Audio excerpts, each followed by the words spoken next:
My name is Ahmed Akasha and I am a multidisciplinary artist. I studied architecture, followed by studying multimedia, followed that by working for a very long time as a graphic designer, as an art director.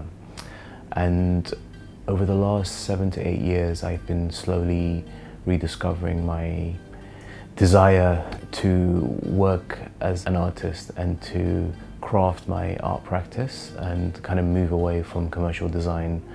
My primary interest at the moment is telling Sudanese stories.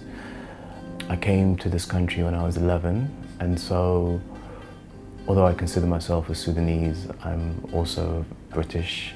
But over the last 15 years, I've been visiting Sudan more and more and reconnecting with my roots. And I find it quite interesting how we're able to gain so much knowledge when we look at things from an outsider perspective.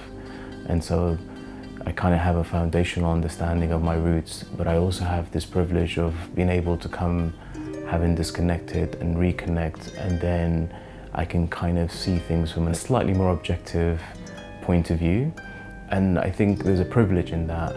And so around 6 years ago when the Sudanese revolution took place, it lit a fire in me, and I thought this is the perfect moment for me to really delve into my creative practice and work on stories, Sudanese stories. And so that was really kind of a momentous or a new chapter in my practice. For the project, I'm really interested in erasure, and I'm really interested in Sudanese identity and how the identity has become almost a mono identity. I think historically Sudan was and is a very rich country, not only in resources but also in people. Hundreds of languages, hundreds of tribes, a really beautiful, diverse set of people. But I don't think since liberation we've always celebrated everyone within the country in the way that we should. And I think part of that is due to a lack of embracing our history.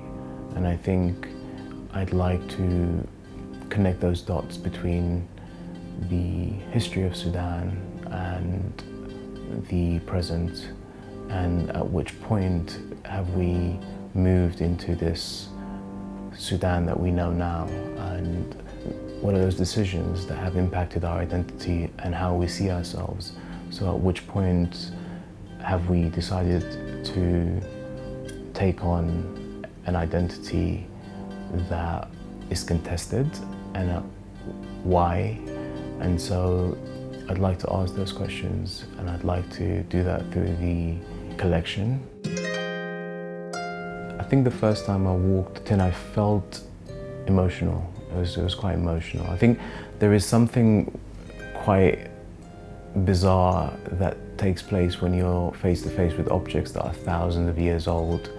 I think it's really difficult to comprehend the time that has taken place between the creation of this object and the now, but also to know that these objects, it's not where the story ends, it's really where the story begins, because behind these objects were people who lived lives, who had aspirations, who had dreams, who created things, who had families, and a lot of those people are my ancestors. And so it's an emotional journey, I think, when you really grasp the enormity of what you're looking at.